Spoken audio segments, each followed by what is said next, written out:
Okay, so good morning once again. And officially, I would like to describe this as the first community engagement of Adesina Lab. And it's nice to have everyone join, both those who are here right now and those who will be joining online. And I believe that this session is going to help and equip us to build the kind of businesses we want to build. Right. I believe that the true investment actually has its root in business. In fact, I believe that if you trace any investment you're considering to the root and there's no real business, there is a gamble. I gave an example the other time. Should I mention the name? Of Forex. What's the real business behind it? You see that now. But that's not the topic for today. My name is Adesina, the founder CEO Adesina Assets, and we are an investment company. We provide strategic capital for significant sectors with sustainable impact. We're a developer of additional economic cities in Ibadan and Abuja. We build exclusive communities for business leaders, basically, especially with the iconic Adesina Lab, where we provide practical content, consulting, and community for both resident and visiting business leaders. And this is one of such community engagement. So you guys are welcome once again. And today we'll be having a conversation around future proof, how to lead your business through seasons. But before we go into the topic, there's something I'd like to say. Our mission, which translates into our tagline at Adesina Assets, is a three-word statement. And it says that we are investing for Afro-prosperity. Now, when you listen to that, you might think we are talking about the fact that we want to make Africans prosper. But that's not what we mean. What we really mean is that the model of success, the model of prosperity, the model of building something great or thinking big or succeeding or prospering, or the model of wealth that we have today, when you check it really, really deep, it's a model given to us by the West. In fact, most of the books you've read on finance was not written by an African. Yes or yes? So what Afro-prosperity really means is that we want to create a track record of successful businesses that we can now export our own templates of building successes to the rest of the world. That's actually what investing for Afro-prosperity means. We want to create a model that the other countries, other continents can model that, okay, how are these guys doing it? Because I think that's the way we can flip this coin of thinking that all Africans need is AIDS. AIDS, not HIV AIDS. AIDS as in giveaway. Right? And, someone said that colonization was them coming to us. Right now, colonization now, we are the one going there to surrender ourselves. I'm not against going there. Right?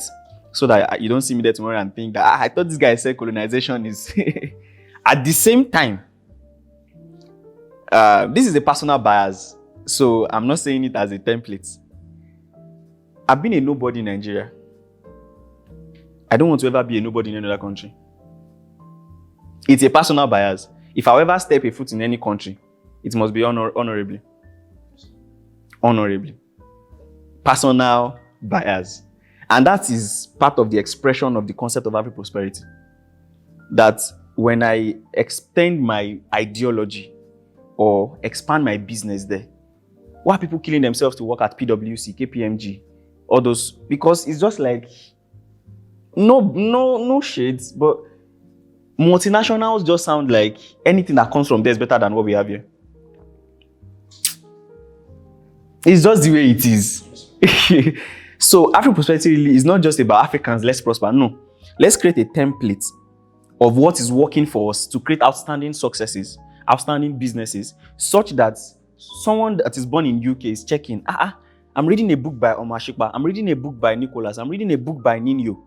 And it becomes my basis for building what I'm building in Europe, in England, in in America, in Australia, and that's it.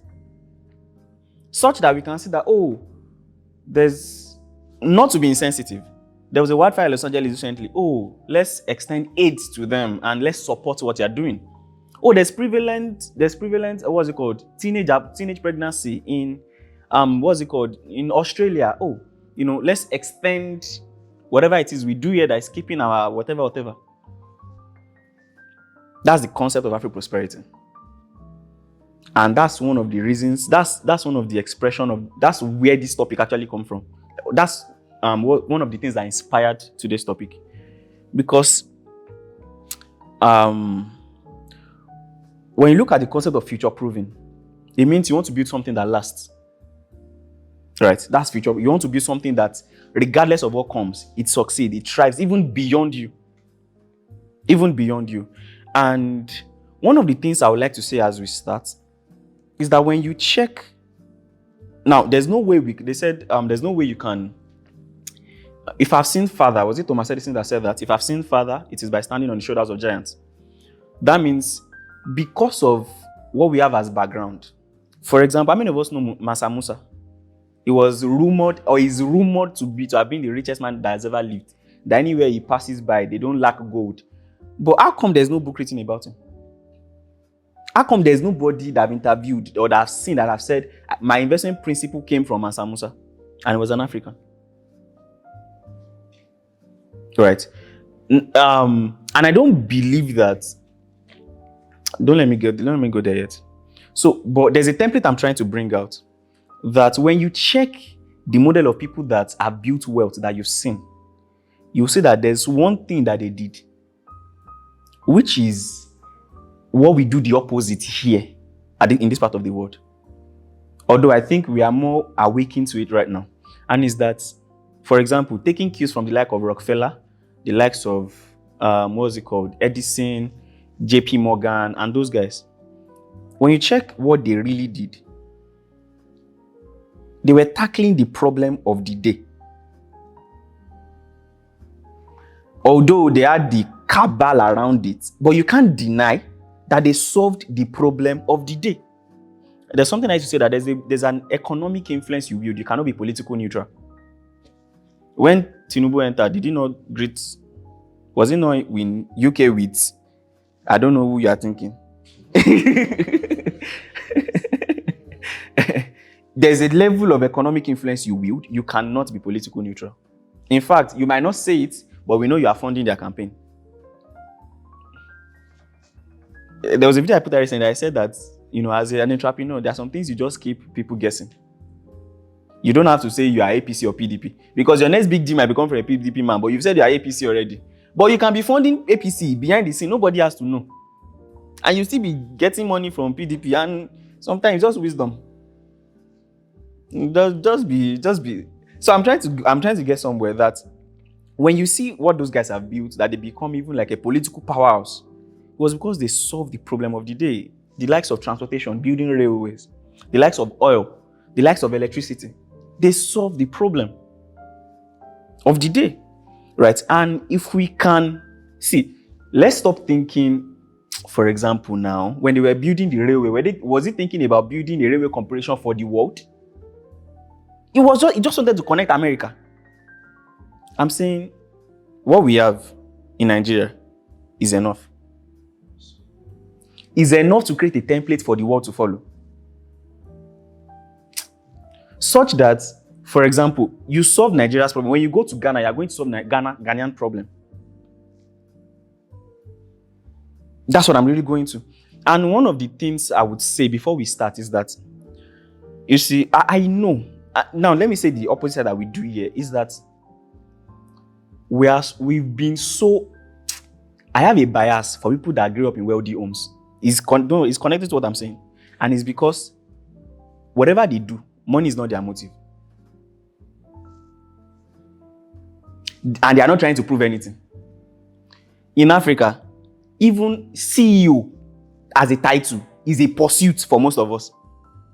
It's like helping your self-esteem. So it's like if you're not a CEO, it's like you are nobody. So it's more like we are building businesses to prove a point.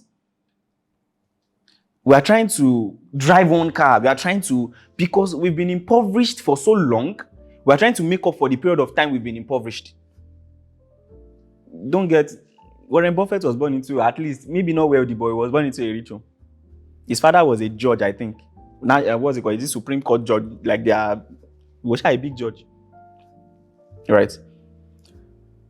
For example, I tell people that if you are born into a wealthy home, they don't have to give you a kobo for them to give you something.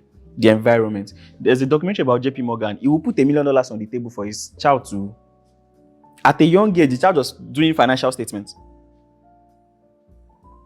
Even hearing your dad calling figures already communicates something. So someone cannot deceive you with a figure outside. You've been hearing the figure. The first time I ever wanted to pitch a 32 million naira, I could not pronounce the money. I was saying, here is the budget, man. Call it, how much? I said, here is it, man. I was pointing to the screen. I'm not joking. Here is the budget, man. How much is the total? It is here, man. I couldn't. That was when I went to learn about financial threshold.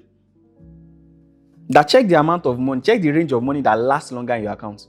Or that take the average of money that you have in your account per time, maybe in a year. What is the total balance that you think is most consistent? That's a financial threshold. So regardless of how much I send to you, but if he's not gotten to that amount, it's like you are not okay. And you know why? It's because we are so attached to the concept of money. I was playing a documentary before we started this session, and when Warren Buffett wakes up, his wife puts a specific amount of money in his wallet to buy breakfast. It is 21.97, 30, like 3 various amount of money. He knows that if it's this, maybe if it is $25, that means I'll buy a bottle of Coke and an hamburger. If it is $29, I'll buy a bottle of Coke and maybe sandwich. If it is $2, I'll buy maybe no bottle of Coke, just one sandwich and water. He doesn't carry cash. He's so detached from money, and that he can. That's why you think it is to you that when you hear billions, they can't even see the money. You've heard Dangote said he had to go and withdraw the money. Is this thing even real? It means that he was building and he just kept building. And where I'm going is that there's a way you build something. There's a way we start building something that it's no longer about the figure. It's about the influence and the impact of that thing. So that even when you want to do a project, you are looking at the scale of the impact of the project, not how much it will cost. I believe I'm communicating. Such that you are not seeing the $20 million it is going to cost. You are seeing the 100 millions of Nigerians that are going to benefit from it. And that's why these people, you are the one seeing them as, and I keep telling my friends that it is this generation that we talk about money that we actually make the money. Everybody's starting as billionaire this, millionaire. I'm like, just build. You will become.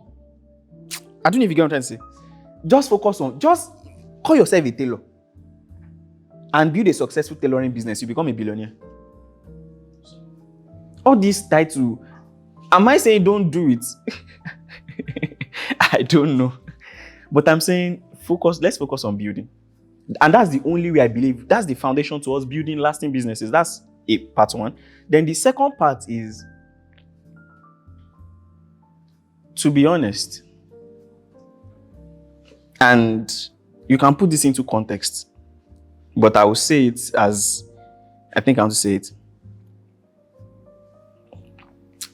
Serial entrepreneurship is not accurate. And the reason is this. And the same way I don't believe in the concept of diversification. I don't believe in the concept of serial entrepreneurship. And I will say my perspective. So that you don't think I'm justifying. For example, my own definition of diversification is a long-term overview of a portfolio. For example, Dangote in the last 20 years has this number of businesses. He has a diversified portfolio. But did he start a diversified portfolio? No. But what are we trying to do? Put 20% in ETF, put 20% in mutual fund, put 20% in real estate, put 10% in this. Show me a billionaire that was how he built his wealth.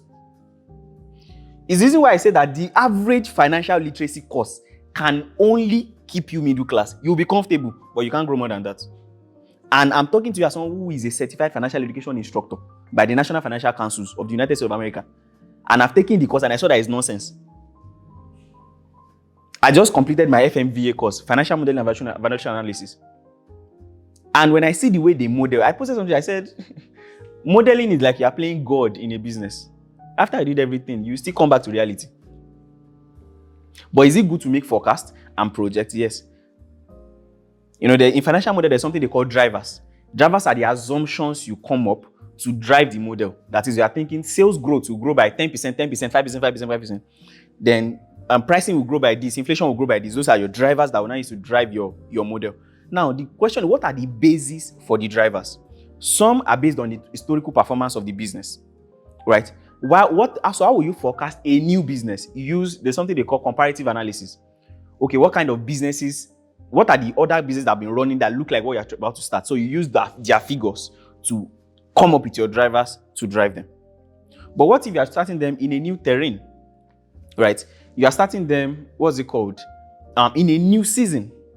In fact, there was a research that was done that shows that one of the biggest cause of business failure is timing. Timing. Who would have guessed? Who would have thought? But what do we have today? 5 businesses you can start with 100,000 naira. Car wash business. Kiniko business. Because to us now, it's all about, I want to quickly make money. If you need money, get a job. Because there's no way we talk about future proof when we don't talk about this. You can only see, number one thing you should know about future proving is that it takes persistence. And persistence means this thing is not working, but you know it will work. And it may never work. Oh, let's be honest now. Is there anybody that has stayed on one thing for a long time and the thing still did not work? Sometimes, actually, don't give up. It's not always accurate. But future proving is that even if that thing did not work, there's something you get out of it that you can apply it in something else, that will be the extra factor that one needs for it to work. I'm laying a foundation before we go into future proving itself. Future proving itself. If we are going to build, to be honest, we need one key arsenal called focus. Focus. Agriculture is enough to build. So I was seeing someone, it's been a long time, said it's hard to become a billionaire in Nigeria, in Africa, with one source of income, with one business. And I looked at it, I tried to agree, but I still disagreed. Because we are looking at it as one business, because we are not looking at it that a business can bet several revenue streams. You can start agriculture and go into machinery retail. Right? And what is it called? Agricultural consulting. Processing of the produce, and you have an FMCG line. But one thing, I'm getting into the topic now. One thing that you would know would drive those expansion is something called purpose. What exactly is driving you? What's your philosophy? Why are you in this business? If you are not doing business, okay, what is that constant thing about you? That whatever business you are doing, it is to this end. People come to me, I have 5 million naira, what business could I do? The first thing I want to know is that who are you? Because there are thousands of food businesses, correct? There are thousands of successful food businesses, correct? There are thousands of unsuccessful businesses, correct? So is the food business the problem? What's the problem? So that means you can do any business at all and succeed. You can do any business at all and fail. The X factor is what? Is you. Is you first. Is you first. So is your philosophy that would first drive you? What exactly are you about? Anybody who knows me since, even from my undergraduate days, knows that this Afro-prosperity concept have been constant. Then it was not Afro-prosperity. I almost never graduated. In fact, my supervisor is my HOD. He told me face to face like this, that just be going on, you are not graduating. And I graduated at 20. So it was, what could I have done? But even at then, you know, there's still one lecturer that we still, in fact, it was the that I saw that she liked my post. Are you forgiving me? I called my lecturer out on WhatsApp. She said, I think she called me stupid or something. Just said one mean stuff. In my, 100 level, I was okay. 200 level, I was not really okay because I think first semester I didn't speak to anybody in my class. So I was not really like, okay, like that. But from 200 level, I discovered that, okay, I went on internship. Then I saw the real world. Then I connected what they were teaching us in class and I'm like, there's something not connecting here. So I go back and I just turned upside down. So I decided to go into school politics, became welfare association. I saw the nonsense they were doing. So I had it in mind. I was going to go for presidency. So I applied for presidency and then we had a computer lab we could not use. I demanded that we have unhindered access to it. They said if you break what happened, hold me responsible. We had a media newsroom that we don't use. I said 24/7. They said hold me responsible. There was even a semester that I raised school fees for people. A session. It was that same last session now, in my final year. Raised school fees for people. I did not know that I've joined my own school fees with the people's school fees I raised. Only for me to declare that I did not pay school fees and I did not want to pay school fees. But this is where I'm going to. When I left, there was a foundation that I had laid. Even though it almost cost me my own BSc degree. But that it became a template such that you can't come behind me and promise less. People have now seen what's possible. We're getting internship for students in school. So people have now seen what's possible, right? So, and all those times, if we want to do events, they'll be bringing journalists, bringing, radio people, TV people. They one event like that, they already gave me names of people they will invite. I invited my own people. People in business. That was the first fight. I brought people from in business, like people that are entrepreneurial with what they are doing. There may be one journalist, so that they will not say I did not represent them. Because I felt that you are not programming these people to build anything meaningful. And this is what really inspired it. I took a track record of graduates that I know from my department. And I saw that 5 years after school, except the one that go abroad, none of them seems to be doing anything that makes me want to graduate fast. So it's more like you're even almost better off as an undergraduate. So I'm like, who will take care of my mommy? This cannot be what I'm going outside to meet. This cannot be. Right? And that thing propelled me. It was not for money. In fact, there was a time I told them to, so that we don't start asking them to pay money every time. So I thought about it, that what if they compressed all the money and then they pay at once? I've been doing sales for a while. So I convinced all the students to pay. And then our association account had the problems. So I told them to pay into my account. I didn't know one of the students was a child of the Senate committee. I just got to my portal. I saw user does not exist. What did I do? VC is calling you. I'm already popular that much. But all because I'm saying this to say something. That if you really make a mark, or if you really future-proof, it can't be because of money. Because you are not dumb now. You will see something else that can easily make money fast. And you want to try it out. You would see now. You are trying to be build a media agency that will do something. And someone just say, do you know that you can sell this thing, you can do this thing? If it's money, you can. In fact, someone said that US government should stop trying to make decisions based on what the average person thinks. That every person in the world is a fool. And it's the truth. Have you known some of these things people sell online? And people are buying.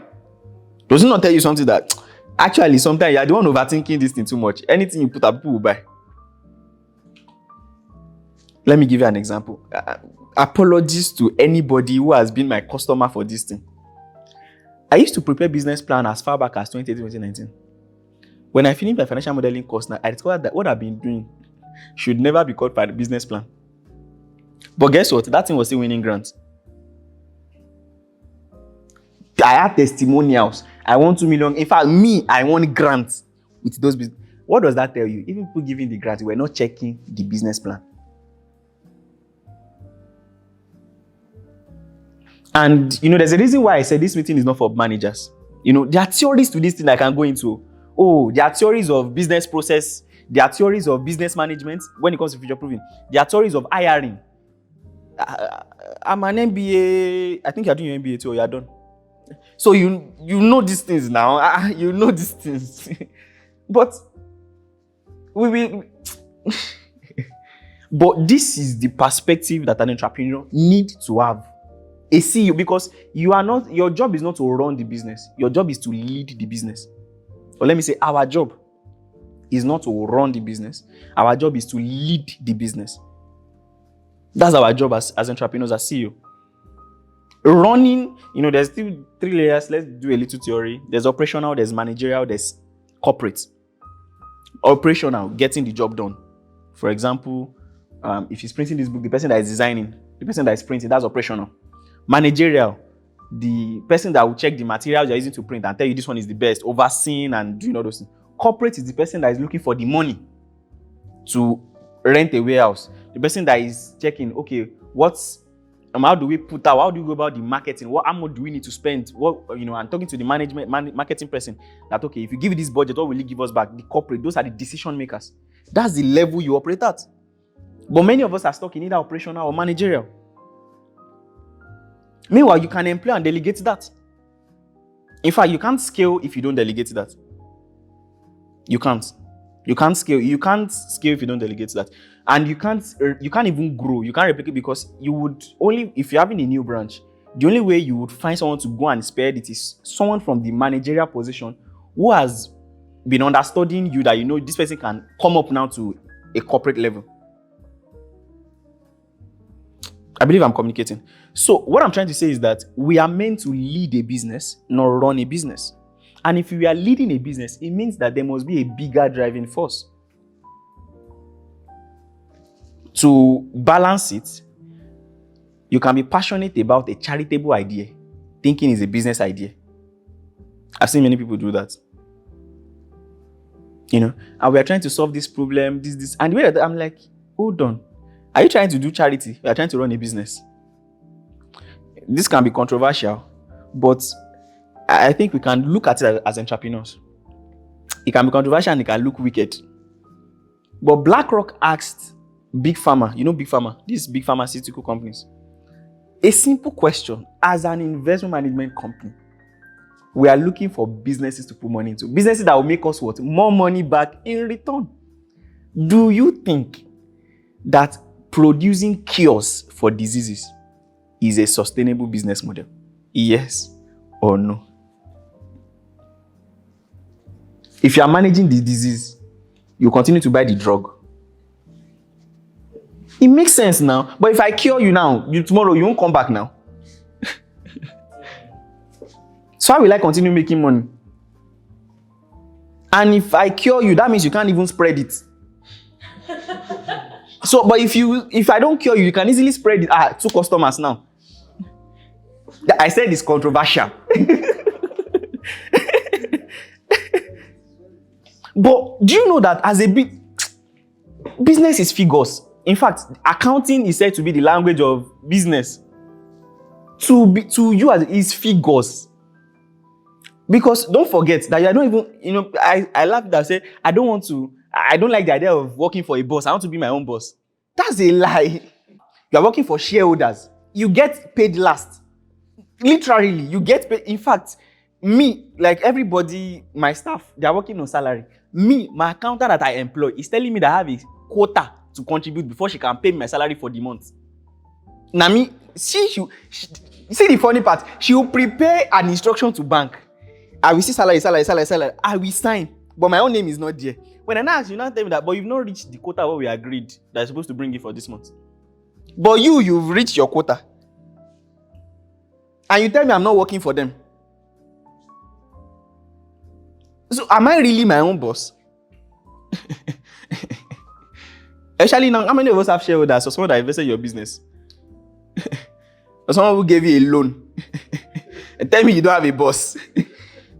My loan is due by month end. I hope you've not forgotten. I've not forgotten, sir. Okay.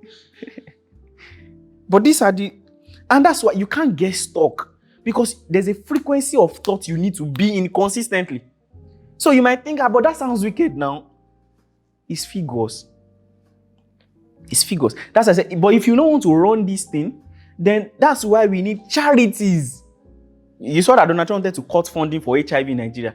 Because if a pharmaceutical company wants to launch research to cure, they can. But these researches are not cheap. How will we make the money back? Impossible. I've said it before. There's some things that are not meant to be commercialized. Education and health is one of them. Education and health is one of them. Hope you know there are some courses that the universities that offer them, because of the price, you can't attend. For example, ergonomics. If you're into physiotherapy and you want to do ergonomics, no university in Nigeria is offering it. In the UK, only 2 universities. And the average cost of it is about £30,000. Converted to Naira. That means there's a way the government is meant to be structured that this thing is too crucial to be commercialized. To be commercialized. And that's why we continue to refer to the likes of Awolowo Free School. Because it was a breakthrough. But I'm talking that so that you know charitable ideas and business ideas in your bid to have a philosophy. You know, actually some of us are saying I'm tuned towards social impact. Well, now, hope you know people now get paid to run a social enterprise. Exactly. So if that's where you want to go, you can easily. But no, I'm not saying that's what you do digital marketing too, but I'm just saying that we must be able to balance this thing out. Accounting is the language of business. So I said number one thing that you must know if in future-proofing a business is what? Is purpose. That we must know. What exactly is driving me?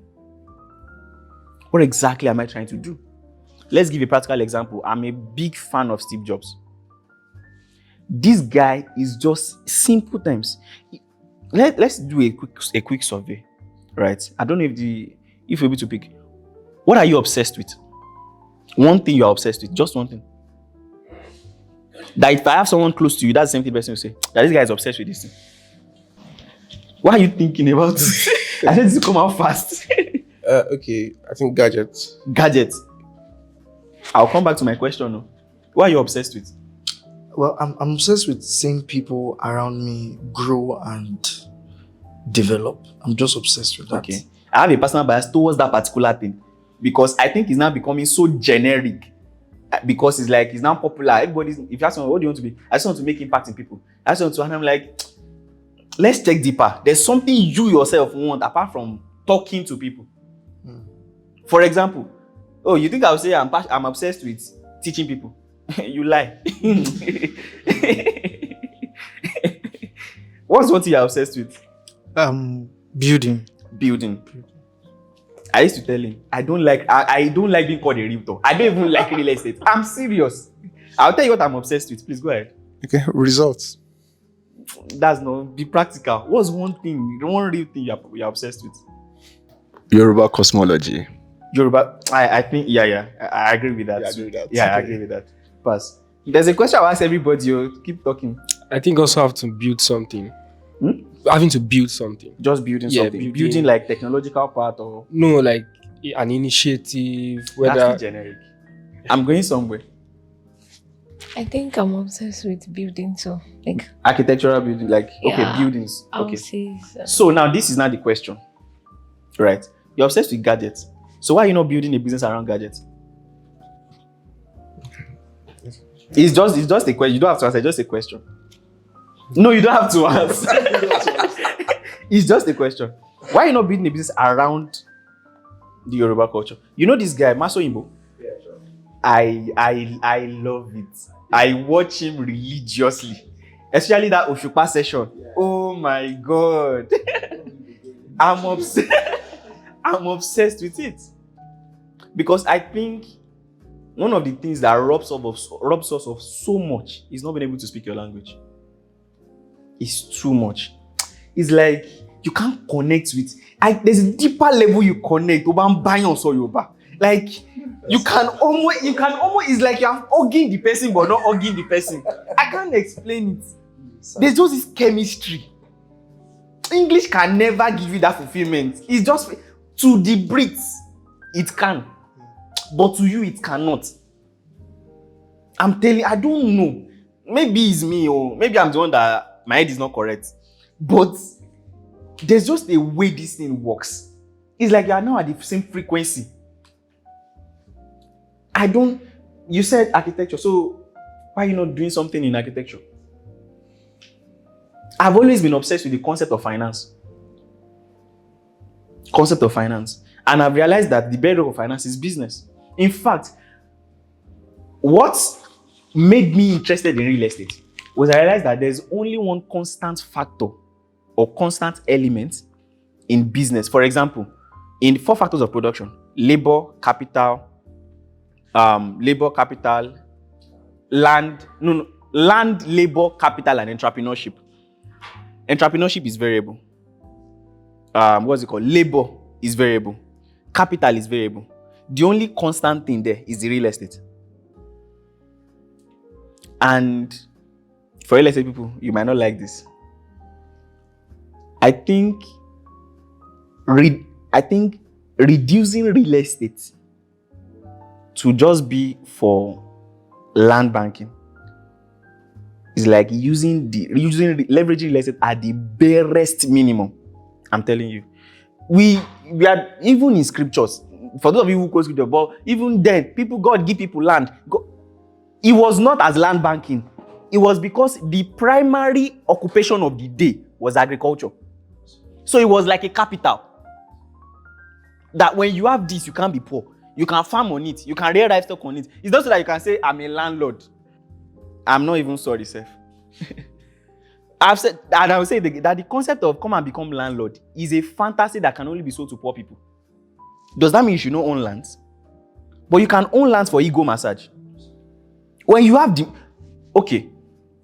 what's it called? Bill Gates has 2,000, is it 200,000 acres? Is that his strategy to becoming wealthy? Or he bought it when he was already wealthy?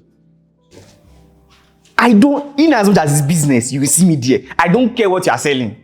That's the thing. I don't care, except you are saying something that I don't align with my belief. But his business you are doing, and I trust you that you deliver, will sell. I've sold electronics in Mokola traffic. And I was not seeing it as if I was suffering. That's the irony.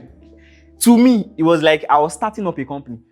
And let me tell you, all those times, there was this, I don't know how many of you know Africa's Business Heroes. It's by Jack Ma. They give thousands of dollars as grants and a mentorship for entrepreneurs all over the world. So I used to watch it then. I will go to I will go and sell electronics in Mokola in the morning. When I get back in the evening, I will stand in front of the mirror and I will do my own Africa's Business Heroes speech when I win my $100,000 grant.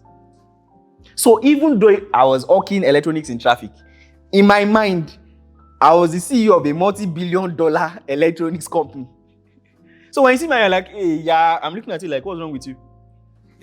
That's the thing. You are the one pitying me. I can't even see. I can't see what is to be pitied about me. So number 1 is purpose. Number 2, and which is very crucial, is people. It's people. Anything that is not about you leading the business forward, delegate it. I was telling, someone was asking me, how do you apply this if you're an artist? For example, you're a business consultant. So I know I'm the CEO, but I'm also the one offering the service. So it's more like you are the talent, you are the product yourself. So how do you now say I can delegate, what I'm doing and, leading the business? You must find a way to separate you as a product and you as the MD and you as the CEO of the business. It must be detached. So you quantify yourself. So for example, if someone wants to buy you, they should not be talking to you. There should be a salesperson that will sell you. There should be an account person that will take in your receipt. You as the product and there will be an admin person that will create the link, schedule the meeting. The person is one to tell you that product, come, I want to deliver you now. Your own is to come and talk. That time, you are the product. deliver and resume back to your CEO duty. In fact, I say that as an artist, let's say you are a painter, what's it called? You are this, or you are a fashion designer, right? And you're like, but I can't delegate the art of customizing the designs. Customizing the designs, right? That means you need to go and study the history of cars. Do you think all the cars you drive is the CEO that designed them? Is that you build a system whereby people that can get creative can actually, what's it called? They can create something that can be sold under the umbrella of the business.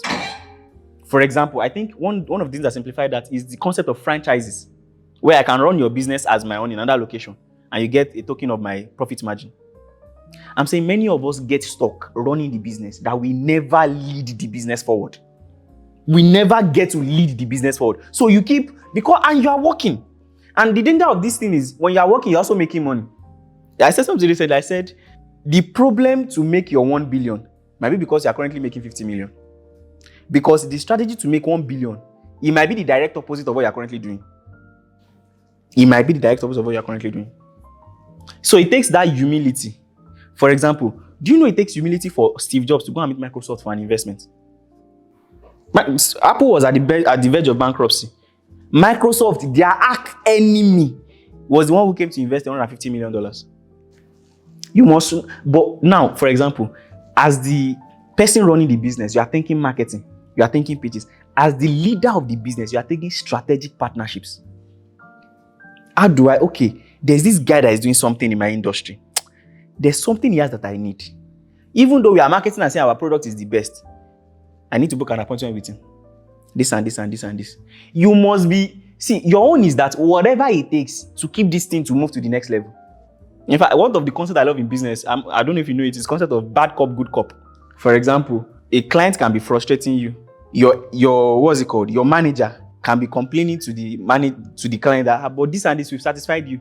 Even though you know the client is wrong, as the leader, you come and tell and maybe even abuse the manager in front of the client. And so the manager is the bad cop to the customer, but you are coming to show yourself as the good cop so that the customer knows that, the company itself, they like me. It's just the manager that is the problem. Even though the manager and the boss knows that the client is the problem. But you must know that you are not in the operation. You are the leadership of the business. You are leading the business. And if you are stuck in the process, you can't even lead because even your own thinking. And the danger of that is when you are in the operation, when the business is in problem or in crisis, you are also in that crisis with it. And once you are stuck mentally, so when everybody is complaining about crisis, you must be the one to show up and be like, okay, this is normal. What do we do? Okay, you know what? Let's redefine this product. Let's do this. When they brought Apple back, after they first brought the former marketing director of Pepsi that run the company down, do you know what he did? He what's it called? He deleted, or I didn't delete, he closed down 80% of their product line and they focused on just 3 products. That's leadership. Because he was not stuck in the operation, he could think clearly. Their only challenge was they didn't have money to now produce. That was why they meant to meet Microsoft. Leadership. See, the fact that you know how to do that thing can be your greatest undoing in business. I've said it before now, that at the limit of my business, because there's almost no digital skills I don't know, except even for, creativity niche. I taught creativity in video editing. I was his first teacher. I'm not saying I'm as good as he is now. I'm saying, but his first that. So I was quite hungry for a lot of just learn.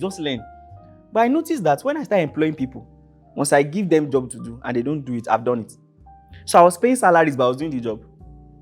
So I can't even think, because I was the one going to meet customer, I was the one doing the job. So these people, their own is to do something wrong. I don't even know what they were doing. And guess what? I had 14 staffs. In Angoba, that I got stuck in operation. I could not go after business. I could not pay salaries. In fact, I think that was where I first got this audacity from. I would throw you onto that. I said, throw. Maybe someone even see me and say, let's pity him. He's a young boy. I mean, this was 2021. I was 20, was it 2021? Yeah. 21, I was 22, I had 14 staffs. Come on, maybe someone even say, I'm pitying that, no, you are trying, let me pay on your behalf. I said, please call me out. So when I got into real estate, most of my first salary and commission was to pay off salaries that I was owing, because I was stuck in the operation of the business. You can't lead when you are inside. You cannot. One of my mentors, was it my pastor, gave an illustration recently that Moses had to be raised in palace to come and liberate the people in bondage. If he was raised in bondage, he would never have the leadership audacity to lead them out. He would also be caged in. That's one of the problems we have as CEOs. You are also in the crisis. So you're also stuck. And your role is leadership. Your role is leadership. Is this why many employees think their employers are ripping them? He just sits in the office. He just is not, and he's making more money than me. I'm the one doing all the work. Oga, you can have work because I can think and put some things in place for you to have something you can do. That's why you have a job. My mom, there's something I'm most grateful for.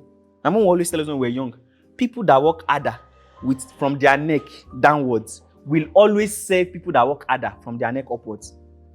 You are thinking work is I can run upside, run down, go, sweat. You will do all those things. Thank God I didn't say what I want to say. I've seen people toil and labor for 50,000 naira. And right in my house, on a free app, 1 hour session, using only my mouth. 1 hour, 250,000 naira. Under AC. What's the difference? People don't reward effort. It's the quality of knowledge behind the effort. So your own job is to be that bank of knowledge behind the effort of the people that are running the business. Such that your own job is to see what they should build, to know the direction of where what they are building is going. Is leadership. Is leadership. Is leadership. That's why we are not talking about pricing strategy. Hire an accountant. How do I know what salaries to pay? Get an accountant. What marketing strategy should I hire a marketing person? If it's not working, fire the person. One of the rules of business is be slow to hire, be quick to fire. That's why you do interview before they hire you. They won't interview before they fire you. They will say, let's check whether you are okay. No, sorry, you are. Thank you for the time so spent so far. Your job is leadership. You have to set the direction. It's leadership. It's leadership. Social media, I'm talking about. It is not your job. And as a leader, you must know how to make deals. One of the things I had to learn is that you can hire anybody for free. Maybe one day I will teach on that. I'll say something about that. But I don't have money to hire staff. It's because you don't know how to make deals. It's because you don't know how to make you don't know how to make deals. You can make you can.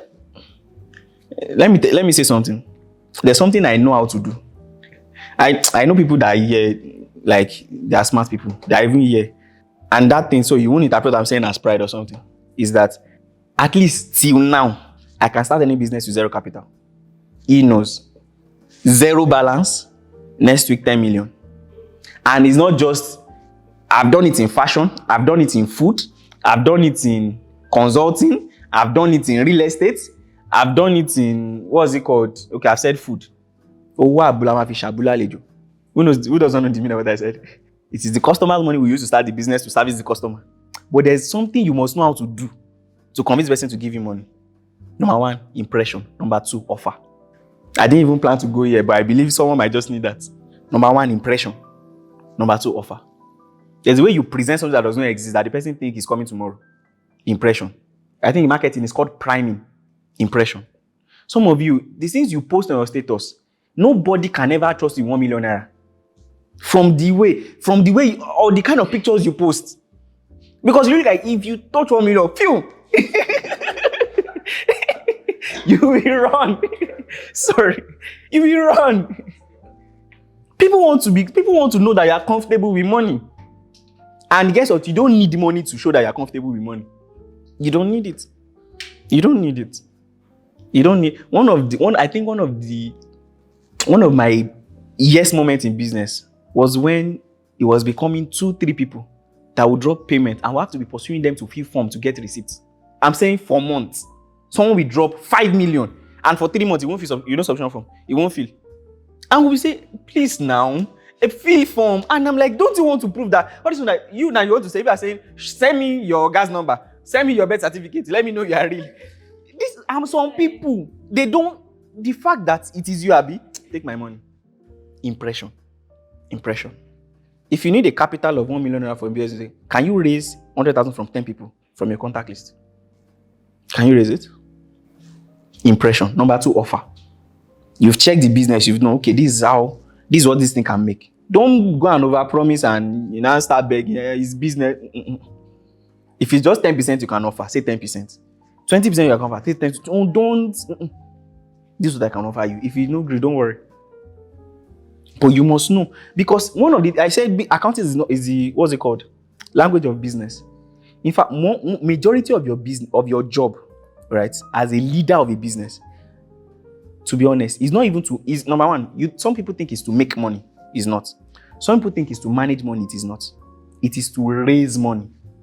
You start a business by making money. You grow a business by raising money. Nobody scales a business with their own money. You must learn how to raise money, how to get people to give you money, whether as loan or as equity. You must learn it. So I've talked about purpose, I've talked about people, right? Now, one of the other things I would like to talk about now, right? Although this one is almost under people, it's called process. How does the job get done? How does the job get done? There must be a methodology around it, such that if this one says I'm not doing today, you can bring someone tomorrow and just follow template. It's the reason why, as you grow in business, get a consultant to draft what is called an SOP for everything you do in your business. Some people too.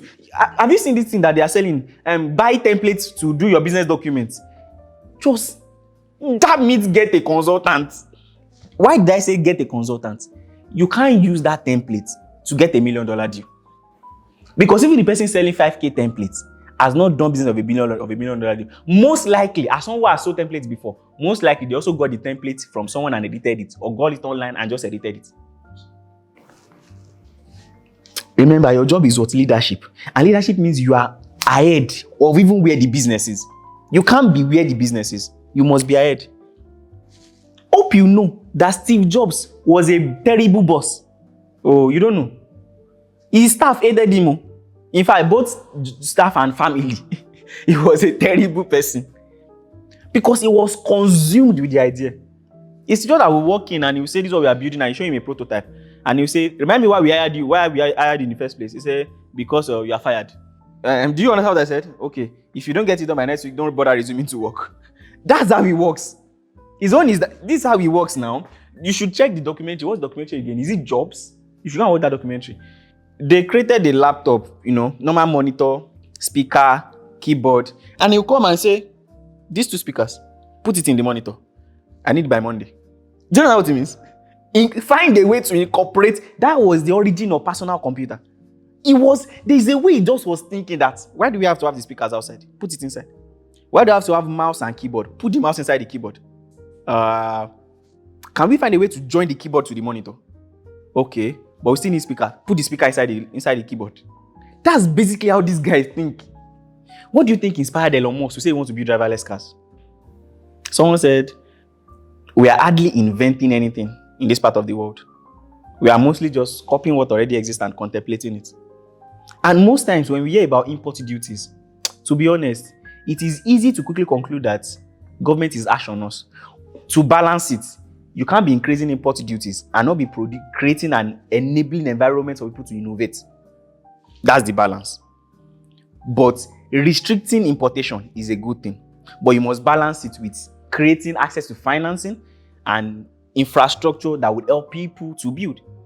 For example, how many people have 247 lights? Do you know that someone said that it is short-let apartments that made us know that 247 lights is possible in Nigeria? Anywhere in Nigeria, for that matter. Go to Ikeja. Once a short-let is there, there's 247 lights.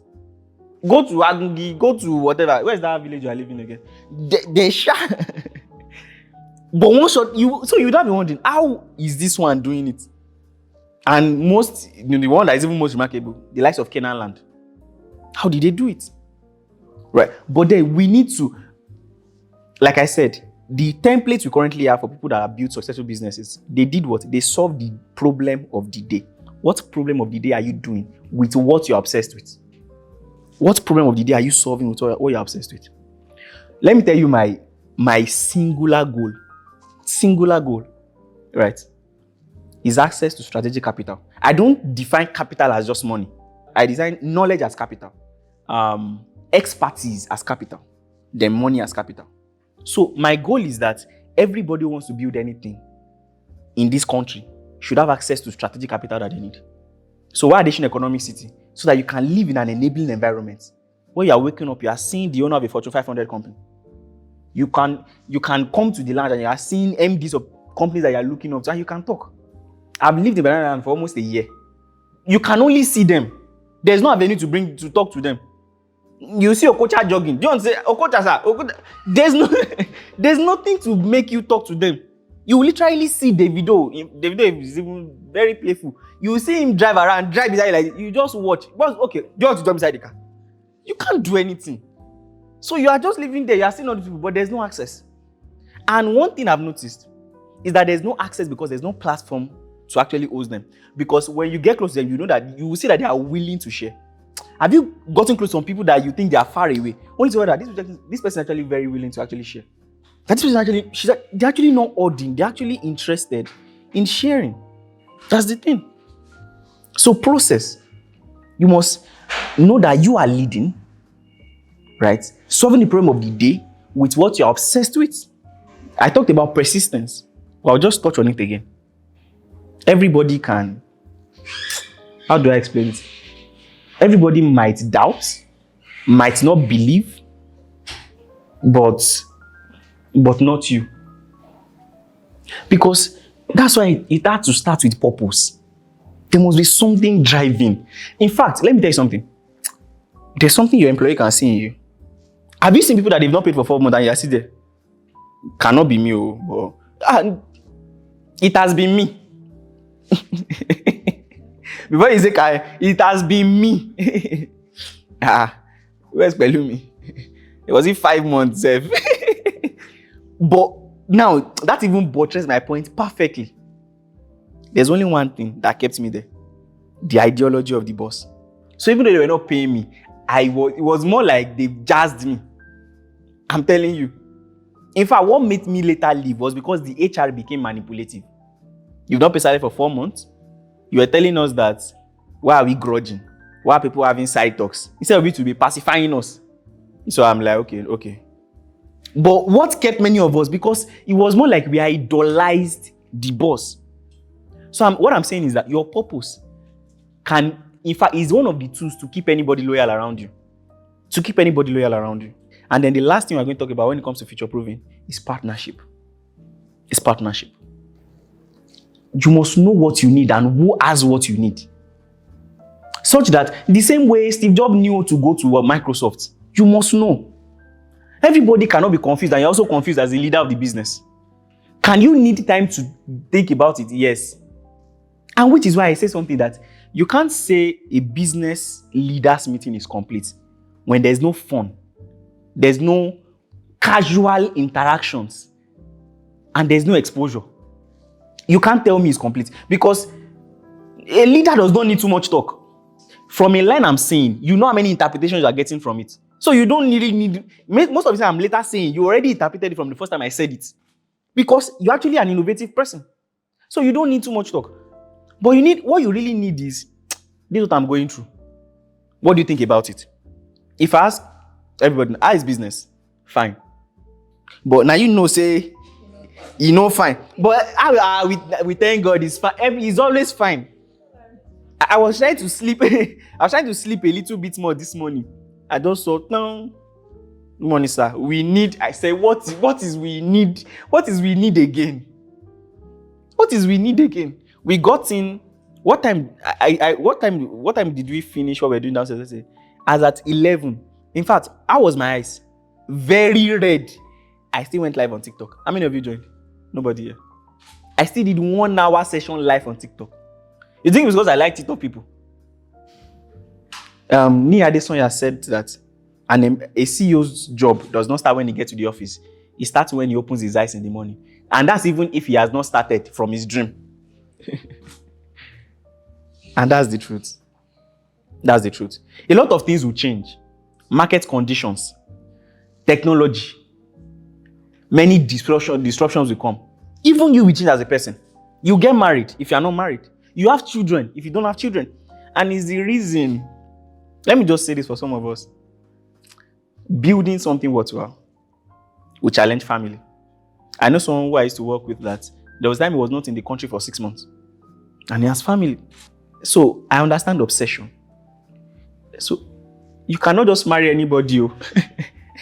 Better marry someone that we understand. You know how this obsession does you now.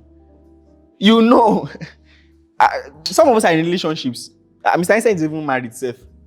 Maybe this morning, Saturday night, his wife is betting that at least family time. He's already checking camera. I don't have memory card. I don't.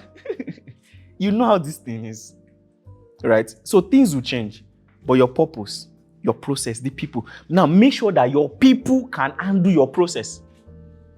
And as I said, you see, make consultant your friend. I need an SOP for this. In fact, what you should do is, if you employ someone for maybe accounting now, ask the person, document the process of everything you are doing. Okay, I do this first, then I do this, then I do this. Compile it, make it, put it into a PDF, save it. When you hire an assistant, give the person. You're already creating SOP, standard operating procedure. So that if this one leaves tomorrow, he has given you a template to give to the next person. This is what we do. This is how we record here. Right? So I believe that what I've shared this morning is enough to keep us at that leadership position. You can't think like an employee. You can't think like a manager. No, you cannot. You cannot. Right? We would have a lot of time to talk in the vehicle as we're going. How many of us would like to go to the project? 3 people. Okay. We'd like to go, right? So no problem. If there's vehicle, there's refreshment, don't worry. And I think that we can also, we'll talk about that after, maybe on our way. Right? We are all in the same vehicle.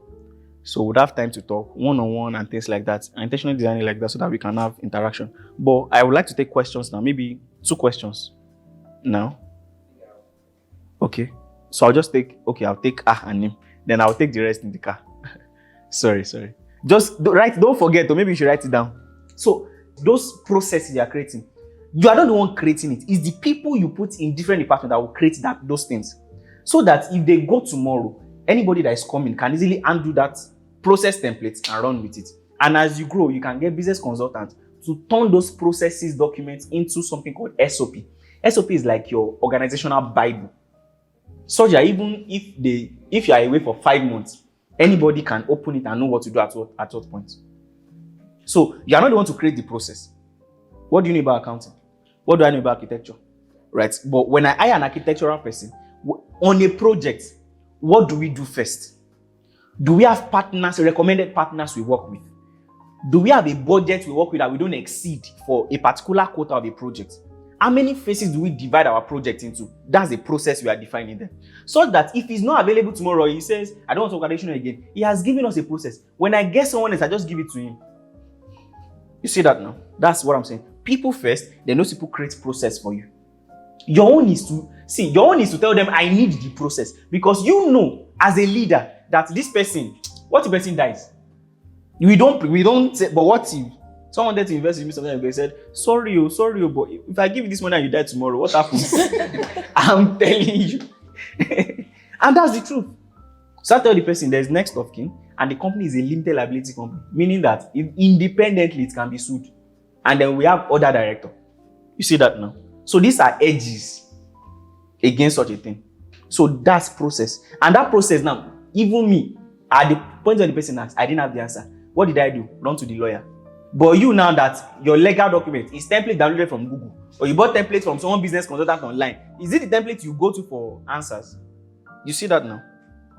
So I believe I've answered your question. Yes, sir. Okay, let me just take your question. All right. Okay, sir. Thank you so much, everyone. It's a practical question. Go ahead. When you're starting a business, for instance, you are most likely to employ or work with those that are around you at the moment. Yeah. Probably church folks, your brother, your sister, Okay. that is idle, or someone that is just finishing. Okay. That we can always rough things and all. And then practically it has that point where you mentioned where you are stuck in the operations, because at this point of my own business, I'm thinking of scaling, but the people around me, they are church folks. So, and I happen to be they more like they are leader in church. And so these people, they are just students, just finished. Okay, come and do this, come and do this. They are not really skilled people in the field. You are killing your business. Okay, sir.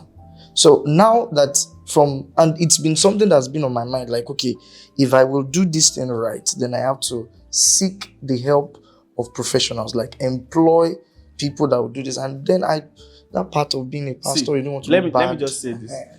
See, I just said good cop, bad cop. You are in business. You will be bad to some people.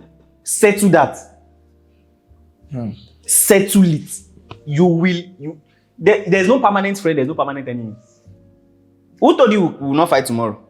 As close as we are now, who told you that tomorrow you not say, Baba, I shouldn't ban Minisha?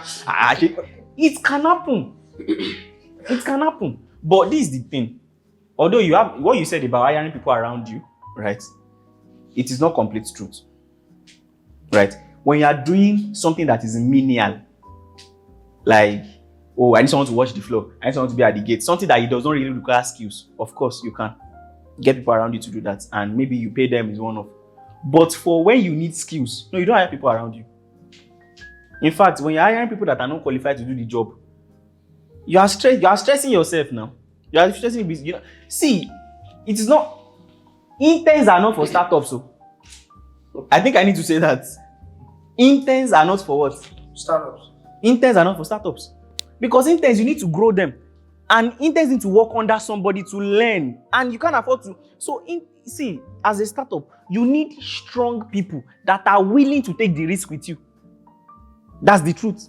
And that's the mistake we make. And that's why I say you need to learn how to make deals. For example, you start a business, you need someone to take pictures. And you need a professional because you want to project your stuff, right? Right? Is it that you've made friends with a photographer maybe weeks before that you know that I need this person?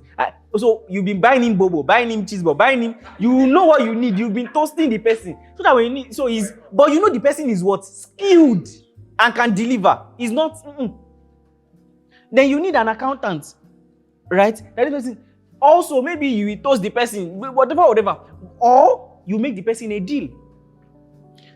And deal can be, see, this is what I'm doing. If you work for me for 1 month, this is what I have projections for. If it works, right, maybe your salary is supposed to be 50,000 naira. But because I'm not guaranteed it will work, if this didn't work, this is my profit. Out of my profit, instead of 50,000, I'll pay you 70,000 naira. But if it does not work, I can't be able to pay you. Deal or no deal.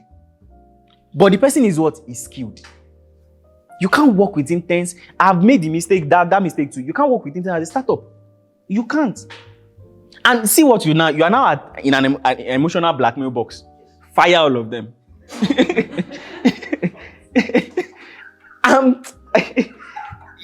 You are a leader. Do you know that sometimes what you are doing can hurt them at the moment, but it's the best thing they will later refer to? I've seen it happen. There was a guy I looked at. I said, you are not patient to work with me, but I know you are good. So I told him to leave, to resign. Now he's working with someone so closely that I know that me telling him to leave is a testimony. Even though at that time it looks like I was doing him bad. Because and how much was it? 70,000 naira. But our project, I was still fine-tuning it. I was not ready to launch any project. So he could not make commission. And I was paying him peanuts. But the places now, they have already a project that is been selling for months, making commissions and getting salaries. So I've even seen that you are not as valuable to yourself that you are here. So at that point, it looks like, this small thing I'm managing, it can be the small thing that's keeping you from getting the big thing. So it might look like it's bad thing now, but is leadership. You know that leadership can be leading someone through where they don't want to go. But you know that you will thank me later. That's the truth. But even for you as a business owner, as a leader, you don't need weakness. One of the rules of leadership is that you should not be the smartest person in the room now. You should not. In architecture, it's smarter. In finance, my guy, accountant is smarter. Sales, smart. Marketing, media, smarter. Our designs, I can only tell you direction. I don't know how to really do it on Photoshop. Smarter guys. So when you see all those things, you don't say, this Adesina guy. Meanwhile, there's Israel, there's Blessing, there's this one, there's Barista, there's Ola, there's all those guys that are putting their smartness into everything. Like, my own is not just to talk. But don't forget the big idea and the big picture and the direction. They might do something like they can be better. My own is the direction and to lead them there. But to get it done, they must be smarter on that thing than me. They must. It's a must. When you now grow to a level where you now need cheap labor to do some things that you don't need, so you can now get intense. Study under these people, but you are still skilled a little bit, so we fine tune it. So that even when you want to start, we can start with entry salary, even though we know that you already know you can deliver at the level of hiring a new person as a professional. Interns are not for startups. Number one, you can't pay them. Number two, even you as a leader, you don't have enough time to groom them as they should. You don't. Right. So I believe I've answered this question, but subsequent to I'll answer you. What's it called? We need to start so that we don't. But don't worry. I'll answer every other person one-on-one. So this is where we wrap up today's additional lab session. How was it? I believe you've learned something, and I believe that if you take action on this thing, we will lead better. Right? We are leaders. We are business leaders. Think as such. Act as such. Right? Structure your business as such. Don't be running from pillar to post. No. People, process, but first your purpose, then partnership, then most importantly, persistence. Right? And I believe that we'll build something that will become a template, not just for generations, no, for the world. How did this guy build such? So now every accountant dream is to work with KPMG. Nobody's even dreaming of when will we have our own consulting firm? When? Right? But I believe that the times are changing, and basically that is my own life mission. Right? I've explained the concept of Afro-prosperity for those of us who were here earlier, and I believe that it's just a matter of time. It's just one thing. That's just one thing I'm using my life to do. I don't have two things. This thing. Right? And I believe that if we all act like that, right, laser focus on that thing that we are obsessed with, and we put this kind of structures and mindsets in place, I believe we'll build something wonderful, something that will be globally reckoned with, globally referred to. Right? So this holds every week, but for subsequent ones it will be communicated also. We're still fine-tuning, but definitely it will hold next week again. And like that. It's not that it's just starting, for those of us who know, it's been weekly sessions before. We just took a break for a while and then we're kicking off back. So from here now we'll be going to the project. So thank you so much. For those watching online, thank you for watching to the end, and I believe you've learned one or two things. We'll see you next week. My name is Adesina. Thank you.